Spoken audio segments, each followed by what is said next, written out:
Hello and welcome to Eng Phys 2P04 Lecture 16, Internal Forces and Moments. Finally, we are going to be looking inside beams and looking at the forces that are holding them together or pulling them apart. Internal forces and moments and members. If a beam has external forces acting on it, it'll also have external forces within it to stop it from flying apart or severely deforming. We're going to look at the deformations these forces and moments cause in the next section. But for now, just finding out what the internal forces and moments are. We're going to look at two kinds of force. The first kind is axial force. Axial force is force normal to the ends, so it's along the length or the axis of a beam.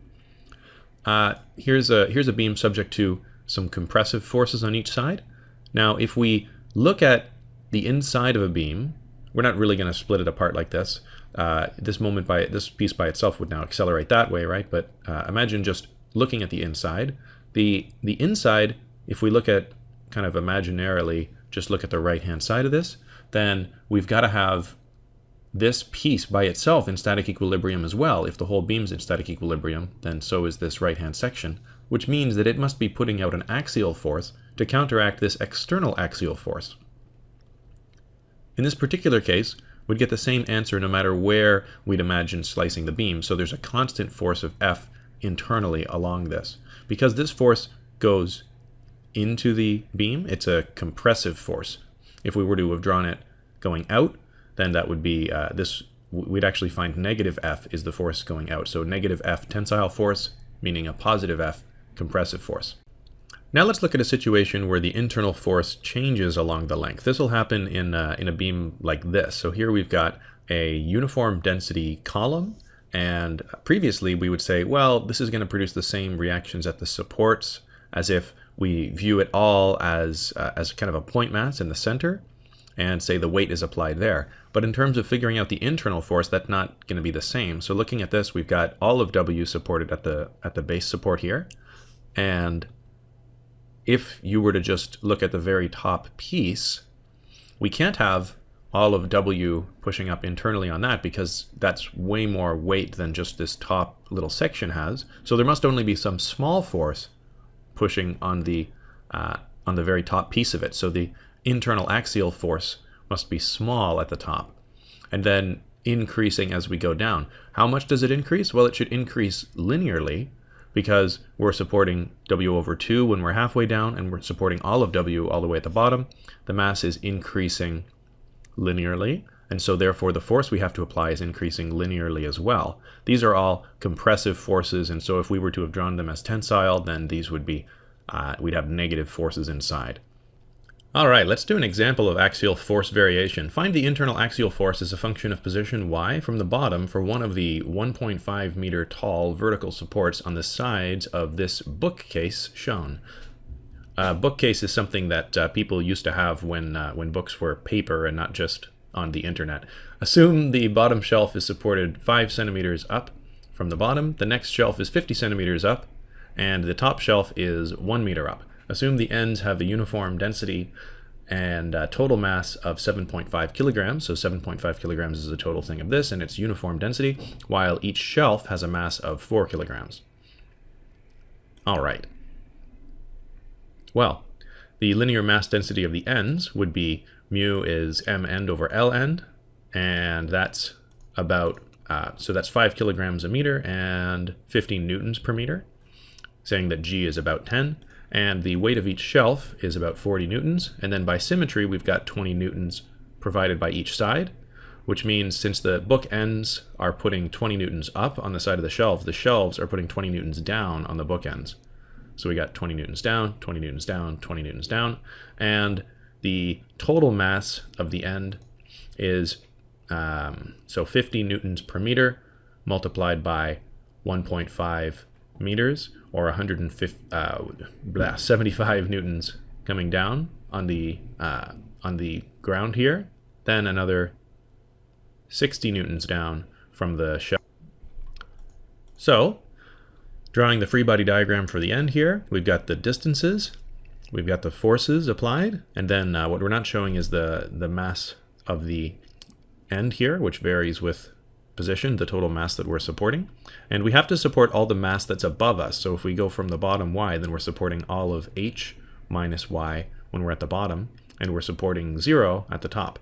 So the total force, being compressive and showing that with negative in the y direction, would be mu g h minus y minus this piecewise function. And this is the axial force in the y direction. So if we were to look at a section inside, if we're looking at the top half of a section, then we would, or the top side, I guess I should say, of an internal slice, then it would be, then this is the direction of the, then the tensile force on that is negative this, so it's actually in the down direction. Whereas if we look at the bottom piece, the bottom side of that slice, then the force is up to counteract the weight that's coming from above. On to the second half of the theory for today, shear force and bending moment. This is going to be a little bit heavier than the axial force section. Consider a beam subject to a bending moment at each end. If we were to look at an internal section of this, then we must have a counteracting bending moment applied to each one to keep each section from rotating, so from angularly accelerating. Now, counter to that, if we were to look at, let's look at this completely different loading. So we've got a beam with a force now just applied at the top here, and these external forces, we're ignoring the mass of the beam. And now let's slice it, and you can see that we're going to need to apply a shear force, which, depending on the loading outside, may actually be in the negative direction of the one we show here. This is just the sign convention. Shear force V on this face, and a moment. So even though we didn't need any moments applied externally from this loading, we do need a moment applied internally to keep the beam from rotating. So look at this section here on the right. Maybe it's easier to see. We've got a force applied up here. We've got a force applied up here, but they're not the same strength. So in order to counteract the beam from rotating, we need to apply, or they're not necessarily the same strength. So this force is actually in the opposite direction. So we show the shear force going up, but in fact it's going down, and it is the same size as this, right? You can see for this to be in equilibrium in the y direction, you can solve for what V is. V must be negative P over 2. That means we've got a force down on the left and a force up on the right, so it's going to spin, unless we apply a moment. Usually what we'll do is we'll try and we'll draw a diagram to explain what the shear force and bending moment look like along the length of the beam. So here's what this looks like. This is the shear force, starts at 10 kilonewtons, then goes to negative 10 kilonewtons after we pass that load in the center, and then down to, and then stays there until we get to the end. We didn't give you the numbers up here. This was just labeled P, but now assume P is 20 kilonewtons, so that we've got 10 kilonewtons on each end. And the length of the beam is 4 meters. The bending moment looks like this. As we were to start, if we were to start moving from the left, we've got to have a bending moment that's counteracting P over 2 times the distance. So it builds up over time until we get to the center point. Now the bending moment starts to decrease again because this force is going in the opposite direction. So this one's still increasing torque, P over 2 times the length, but now we've got a double the size force, P, multiplied by this interior length here until we get all the way to the other end of the beam. Now you might have noticed that I talked about this for the left end, looking at the left side of the beam and the moments on this face here, rather than talking about from the right end. What if you were to draw it from the right end out, starting at x equals 4 meters and then go this way? Well, you would get the exact same diagrams because the internal shear force and bending moment have to cancel each other. So this sign convention is somewhat arbitrary, whether you decide that on the right face, so on the right side of an internal face rather, so that means that we're looking at the beam to the left, the beam section to the left of the end, then if we decide that shear force there is down and bending moment is in the counterclockwise direction, or if we decided that shear force was up and bending moment was in the clockwise direction.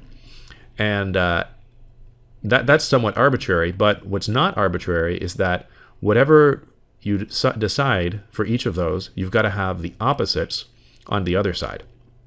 So if on the right side of the face you've got shear force going down, then on the left side of the face, you've got shear force going up, because this is supposed to be the same value of the shear force as this one.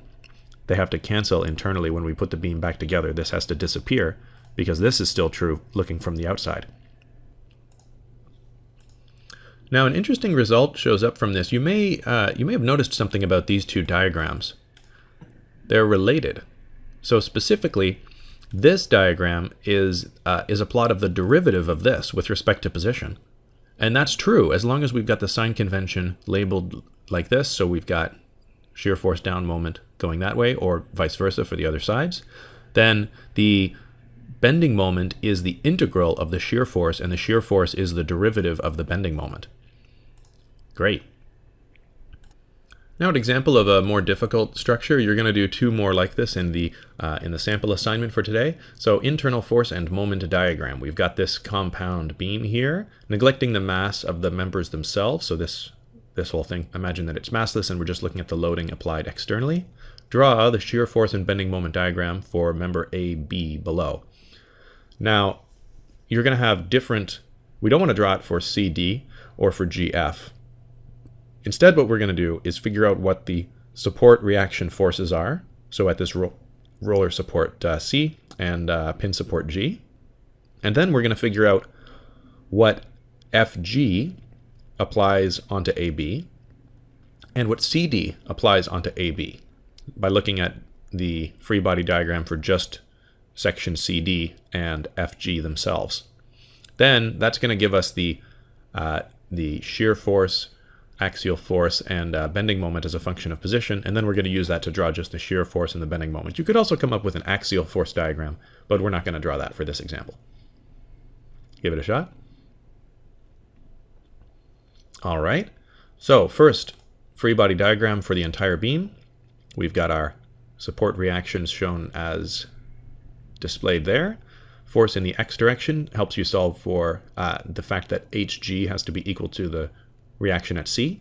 Force in the y immediately gives you what the reaction at G is, because that's the only vertical support reaction. And then the counterclockwise moment about G, for example, will give you an expression you can solve for RC and then figure out Hg. You could have taken counterclockwise or a clockwise moment or something about C and come up with a force, an equation you can solve for Hg. Doesn't really matter as long as you use the net force in x and y and the torque about some point equations.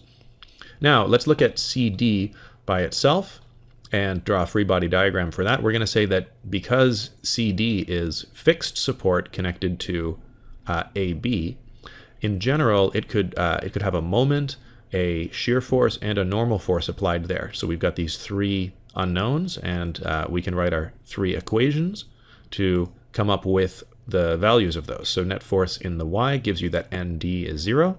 Net force in the x lets you solve for what the shear force is, as displayed there. And the moment, the torque equation, lets you figure out that MD in the direction shown there has to be 0.2 times 9 kilonewtons, so 1.8 kilonewton meters. Carrying on the same thing for FG. So if you didn't get anything so far, this is an example of a way that, this is a good opportunity to pause and see if you can figure that part out, because it's just the same as CD, so it would be a good way to reinforce that. Okay, so for FG, you should, doing the same thing, come up with a shear force of 9, a normal force of 12, and a moment in the directions shown here as 1.8. Don't fret if you put the normal force and shear force in different directions and came up with negative of these answers, no worries. So with this information, you can write the internal forces on AB by applying the forces and moments to AB. So let's check the directions that we got here. We found that at D, member CD must have a moment in the counterclockwise direction of 1.8 kilonewton meter, which means that if that's the force, the moment rather, that AB is applying on it, then CD must be applying a clockwise moment of 1.8 kilonewton meters at that point. Same thing for the shear force. If we've got a shear force directed to the right on CD of 9 kilonewtons, then there must be a shear force directed to the left of 9 kilonewtons on AB. Except because of how AB is oriented, that shear force from CD is actually an axial force as far as AB is concerned, and so that's not going to affect our shear force diagram. Now, moving along to FG, taking the opposite of the reaction forces there, we end up with a shear force going to the right of 9 kilonewtons, the shear force of FG is now an axial force on AB to the right, 9 kilonewtons, and then a force going up of 12 kilonewtons, counteracting this normal force on FG. That's a shear force on AB, and a moment in the clockwise direction, 1.8 kilonewton meters. So using the same sign convention as before, also shown in little pictures here. What these little pictures mean is that if you were to look on the left side of a face, you've got a shear force going up, or the right side of the face, you've got a shear force going down. Looking at the right side of a face, then shear force going down, as mentioned, and moment in the counterclockwise direction. We can write out what the shear force and bending moment are. So the shear force is a piecewise function as given by this. So as long as we're below 0.6, so from here to here, the shear force has to just counteract this 2 kilonewtons down, so it's got to be 2 kilonewtons up, or negative 2 kilonewtons down. Then after we pass this point, we've got a 2 and an 8, so it's got to be negative 10. And after this point, it's got to be a positive 2. Remember Maple's syntax for piecewise functions. You give the interval first, x is less than 0.6, and then the value on that range. So from 0 to 0.6, we've got negative 2, and then the next range is going to look at this first range first and not consider the fact that when x is less than 0.6, it's also less than 0.9. So the next range, you say x is less than 0.9, which is going to only include this range, and then the value, and then the x range and the value. Common mistake is trying to put this argument for the piecewise thing in square brackets. So if you try that, Maple's pretty finicky about that. These are all supposed to be, like, piecewise is an interesting function. It's got a variable number of arguments. You can just keep stacking more intervals and values, interval value, interval value. Usually you'd give functions to Maple like that in a list, so enclosed in square brackets, like in the plot function. But in the piecewise function, it needs you to not have it in a list. You might get a weird error if you put it in a list. So the moments are the integral of v. You can, Maple understands local variables when you do this. You can say integral of v at x is 0 to x, plus we're just going to add in a piecewise function for the different ranges. If you forget about what the piecewise syntax is, then you can just add multiple ones. You could say piecewise x is less than 0.30, and then add another piecewise function that's going to show up after the next range. So the next moment that we've got applied is at 0.9, 1.8. So up to 0.9, we've got just 1.8. That's at 0.3 is where that shows up. And then up to the end, we've got 2 factors of 1.8. So writing all of that out and then plotting it, we've got this. This is a bit of a weird plot because we've got the force in newtons and the moment in Newton meters, or rather kilonewtons and kilonewton meters. So it's not exactly the same units. I'm just showing them on the same plot here so that you can see how they line up with each other. So the slope of the moment function is equal to the shear force. So when we've got this negative 2, we've got a negative 2 slope. And then when we've got a negative 10, you've got a negative 10 slope, and then this positive shear force gives you a positive slope. But the moment function is discontinuous because we've got these point moments applied at 0.3 and 0.9. The shear force plot is discontinuous because you've got point forces applied at 0.6 and 0.9.